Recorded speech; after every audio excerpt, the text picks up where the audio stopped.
We continue in our look and examination of the Gospel of Matthew. We will be reading from Matthew chapter 27, and I will be reading from the Message, and I will begin at verse 27 and read down to verse 31. The soldiers assigned to the governor took Jesus into the governor's palace and got the entire brigade together for some fun. They stripped him and dressed him in a red toga. They plaited a crown from branches of a thorn bush and set it on his head. They put a stick in his right hand for a scepter. Then they knelt before him in mocking reverence. "Bravo, King of the Jews! Bravo!" Then they spit on him and hit him on the head with a stick. When they had their fun, they took off the toga and put his own clothes back on him.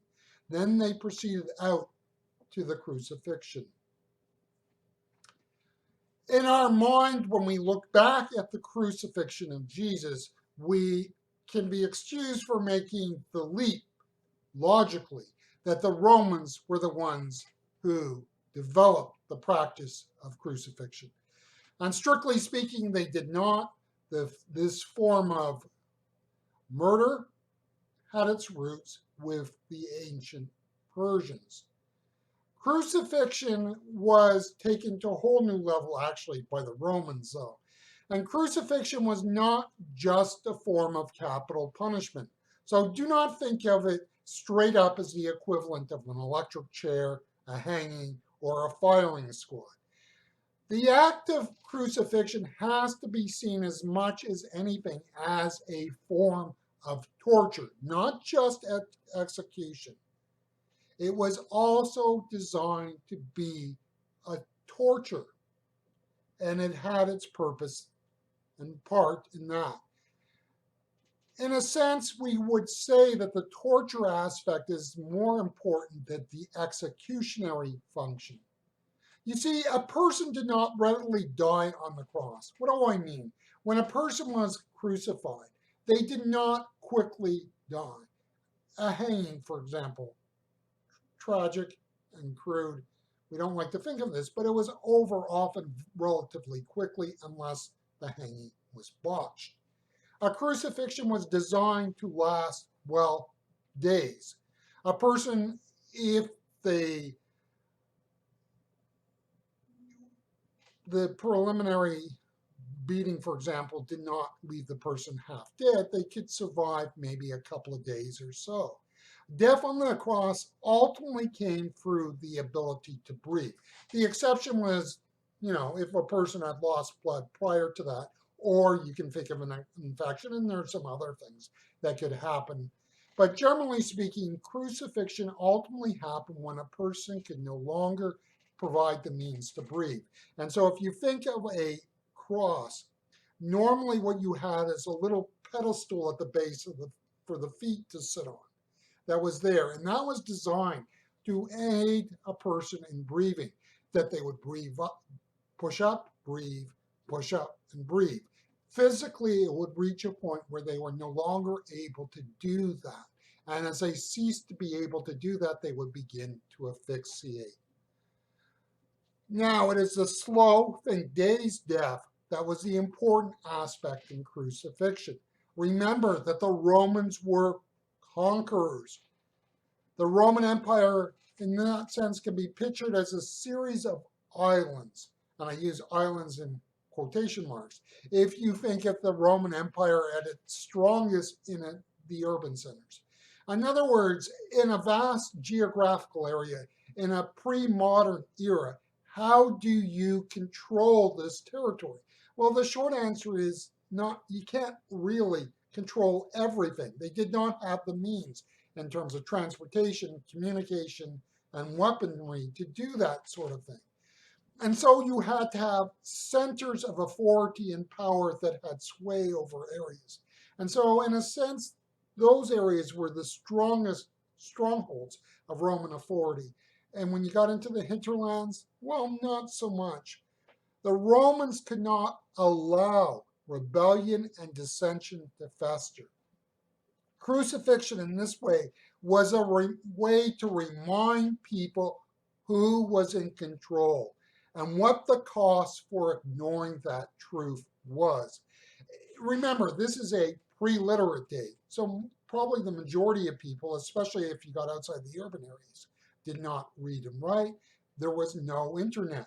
This was a way for the Romans to speak to people of their power, their control, and their willingness to use it to establish their right and rule.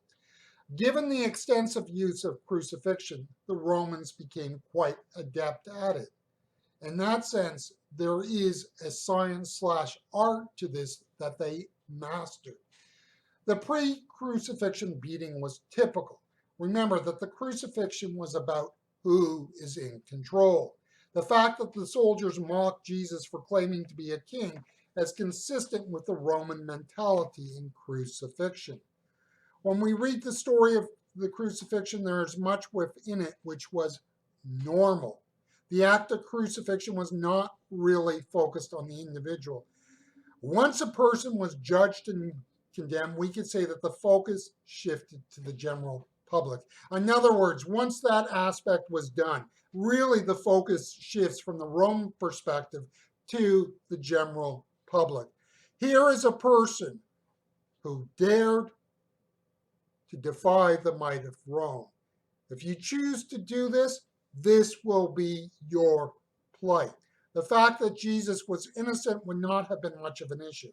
Remember that while we speak of Roman law and order, on the level where we are talking about Jesus, who is considered the lowest rung of society in effect, they're not as concerned about Roman law and rule.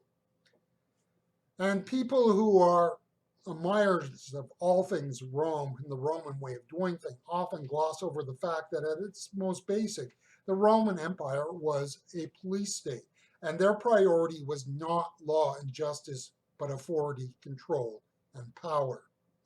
When you look at the crucifixion procedure, there are general truths that are not true in all situations. In other words, how it was done could vary somewhat from place to place. There is some reason to believe that when you look at a place like Jerusalem, that there would be a normal place or a routine place to do crucifixion. And what we mean by that is that there would be a series of holes pre-dug to take the vertical beam and just drop it in, or pole to drop it in, so that it was already there.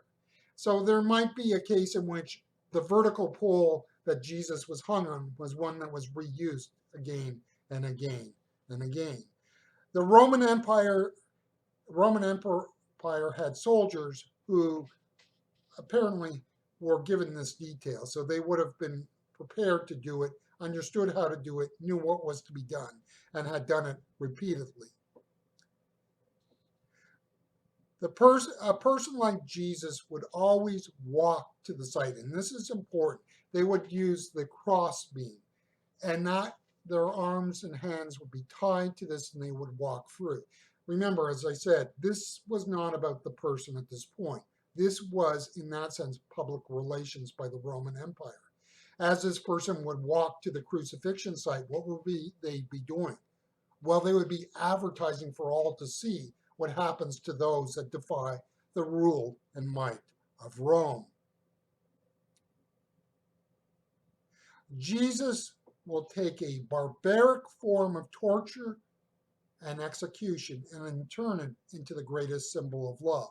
If we cannot grasp the horrors of crucifixion, we will not grasp the depths of love he has for us.